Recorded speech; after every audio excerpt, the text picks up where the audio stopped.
बिहार में विधानसभा चुनाव को लेकर सभी प्रमुख सियासी दल लगातार रणनीति बनाने में जुटे हुए हैं। बीजेपी जेडीयू के बाद अब कांग्रेस पार्टी ने आगामी चुनाव को लेकर पूरे प्रदेश में वर्चुअल रैली का फैसला लिया है। पार्टी 1 सितंबर से सूबे में वर्चुअल रैली आयोजित कर रही है। माना जा रहा है कि इन रैलियों के जरिए कांग्रेस आम लोगों के बीच अपनी पकड़ मजबूत करने की कोशिश करेगी। इसी के मद्देनजर आज कांग्रेस के जिला कार्यालय में जिला अध्यक्ष प्रोफेसर शीतलांबर झा की अध्यक्षता में वर्चुअल रैली आयोजित की गई। वर्चुअल रैली में पूर्व केंद्रीय मंत्री शकील अहमद, बेनीपट्टी विधानसभा की विधायक भावना झा के अलावा पदाधिकारियों एवं कार्यकर्ताओं ने शीर्ष नेतृत्व को ध्यान से सुना। इसके लिए कार्यालय में बड़ा LCD टीवी लगाया गया था। वर्चुअल रैली को संबोधित करते हुए पूर्व मंत्री डॉक्टर शकील अहमद ने मोदी एवं नीतीश सरकार पर जमकर निशाना साधा और कहा, आज कांग्रेस का दिया हुआ ही मोदी सरकार बेच कर कारोबार कर रही है। नीतीश सरकार में अपराधी बेलगाम हो चुके हैं, भ्रष्टाचार चरम पर है। उन्होंने शीर्ष नेतृत्व से आग्रह किया है कि मधुबनी विधानसभा को 10 सीट में कांग्रेस की सीट अधिक देने की, क्योंकि जनता में कांग्रेस का जनाधार बड़ा है, जीत पक्की है, बस कुछ मेहनत करने की जरूरत है। मधुबनी से सुरेश कुमार की रिपोर्ट। ये बताना चाहता हूं कि बिहार की स्थिति पिछले 15 सालों में प्रचारित कुछ की गई सच्चाई और वास्तविकता कुछ है, और अगर 15 सालों की बात करने लगे तो शायद बहुत समय लगेगा।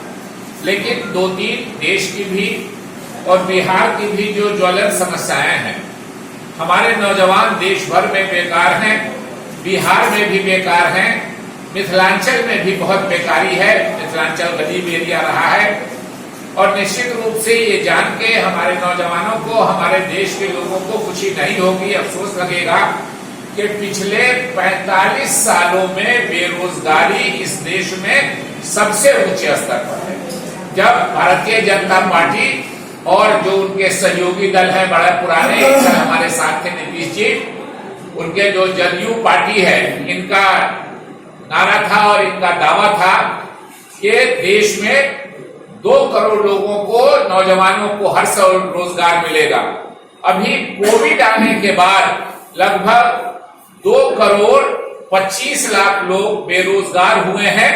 नोटबंदी में जो लोग बेरोजगार हुए थे वो अलग हुए थे, और स्वाभाविक रूप से हिंदू मुस्लिम में बंटवारे की कोशिश करते हैं।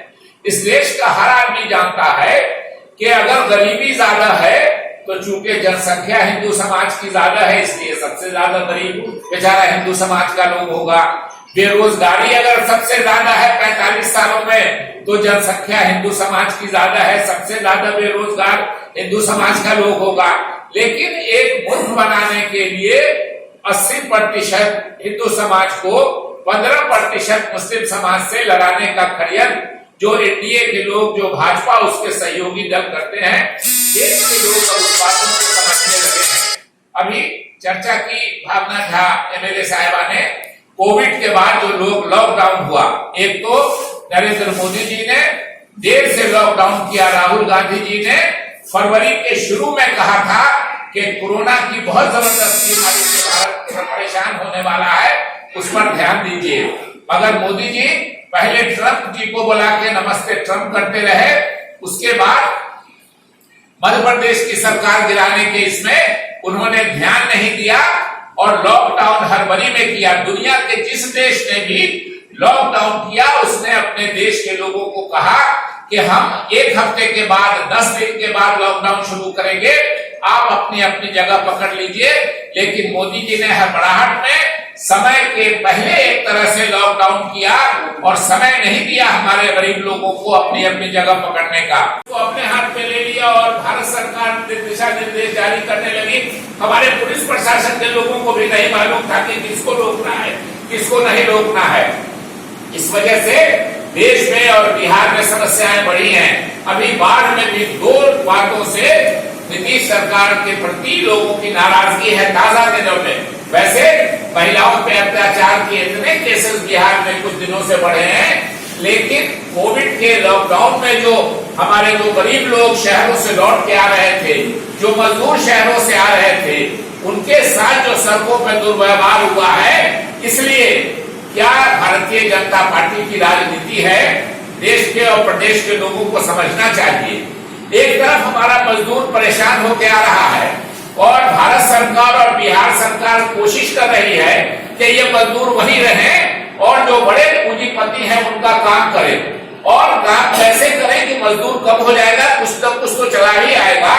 तो मजदूरों के जो काम करने का था कि 8 घंटे काम करना है मजदूर को, उसको बिहार के लोगों को जानना चाहिए। जो सुन रहे हैं, भारतीय जनता पार्टी की यूपी की सरकार ने, भारतीय जनता पार्टी की मध्य प्रदेश की सरकार ने, भारतीय जनता पार्टी की और सरकार ने भी उस 8 घंटे जो मजदूर को काम करना है उसको बढ़ा के 12 घंटे कर दिया कि इन मजदूरों को, बिहारी मजदूरों को और जो दूसरे गरीब प्रदेश है उनके मजदूरों को हम जबरदस्ती दिल्ली और बड़े शहरों में रोक लें और इन्हीं से काम करवावे, बड़े सेठ साहूकारों का, उनके काम का जो टाइम है वो बढ़ा के।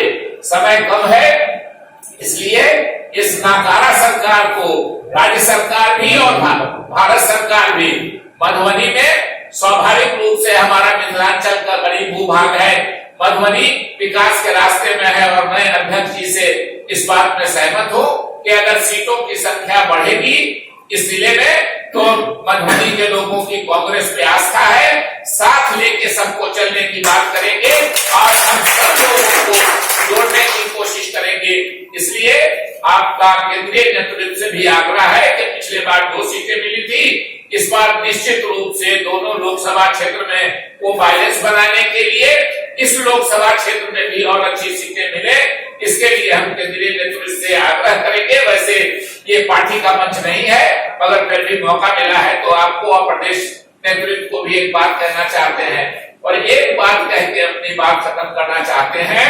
किसान प्रधान देश है हमारा जिला भी किसान का है। हमारे देश के किसानों को शायद नहीं मालूम होगा, मोदी जी जब आए थे, एनडीए की जब सरकार आई थी तो ये वादा करके आए थे कि हम किसानों की आमदनी जो है वो दुगुनी करेंगे। आप लोगों को जान के आश्चर्य होगा, भारत का कोई भी आदमी उससे कुछ नहीं हो सकता है कि 14 सालों में इस देश के किसानों की आमदनी सबसे निचले स्तर पर है, नौजवानों की बेरोजगारी 45 साल में सबसे ऊंचे के स्तर पर है और किसानों की आमदनी 14 साल में सबसे नीचे के स्तर पर है। ये नीतीश कुमार जी और उनके जो गठबंधन है, मोदी जी, उनका ये क्रियाकलाप है और महिलाओं पर लगातार अत्याचार इस पे बढ़ रहा है। बाढ़ के समय में मिथिला से मखाना है और भी चीजों का है। हमको इस कोविड में निश्चित रूप से जो मिथिला पेंटिंग के लोग हैं उन्होंने मास्क पर और दूसरी चीजों पर उसका प्रचार किया है, उनको प्रोत्साहन मिलना चाहिए। हमारी सरकार आएगी तो निश्चित रूप से मखाना का खेती हो, मखाना का कारोबार हो, उस पर हम लोग काम करेंगे। आगे जो मधुबनी पेंटिंग्स है उस पर ये करेंगे, घर के नजदीक रोजगार मिले, जो हमारे मजदूरों का पलायन नहीं हो, उद्योग जो बंद है उनको खोलने का प्रयास करेंगे। बार बार 15 सालों से ये वादा करके आ रहे हैं। कांग्रेस की सरकार 1990 से इस देश में नहीं है, इस प्रदेश में नहीं है।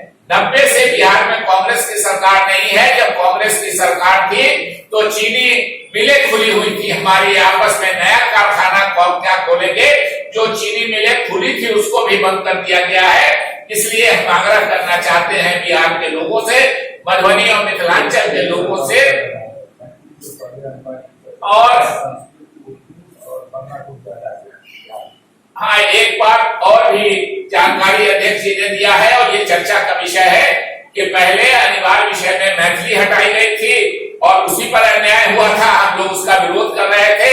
मैंने बोर्ड कलम पे धरना भी दिया था कि मैथिली को ये किया जाए, मगर हम संस्कृत को, उर्दू को और बांग्ला को, इनको भी अनिवार्य विषय से हटा दिया गया है। हमारी भाषाई एकता, हमारी आपसी सामाजिक संस्कृति, वो अगर उसमें कोई विभेद करता है, कोई भेद डालता है, भाषा के साथ ये करता है, तो मैं समझता हूँ नई शिक्षा नीति में तो किया है, उस पर विचार से अभी इतना कम समय में नहीं होगा, लेकिन निश्चित रूप से ये कंट्रडिक्शन है। एक तरफ आप कहते हैं मातृभाषा में होनी चाहिए और दूसरी तरफ जो मातृभाषा है उसको हटा रहे हैं लोगों की, तो ये दोहरा चरित्र पूंजीपतियों का ये है जो कि लास्ट में एक लाइन कह के बिहार के लोगों को संबोधित करके खत्म करेंगे अपनी बात। मैंने कुछ ज्यादा समय ले लिया, क्षमा प्रार्थी हूं कि आप जो यहाँ मोदी सरकार है ये लोगों के जीवन उत्थान कहते हैं कि कांग्रेस ने क्या किया 70 सालों में।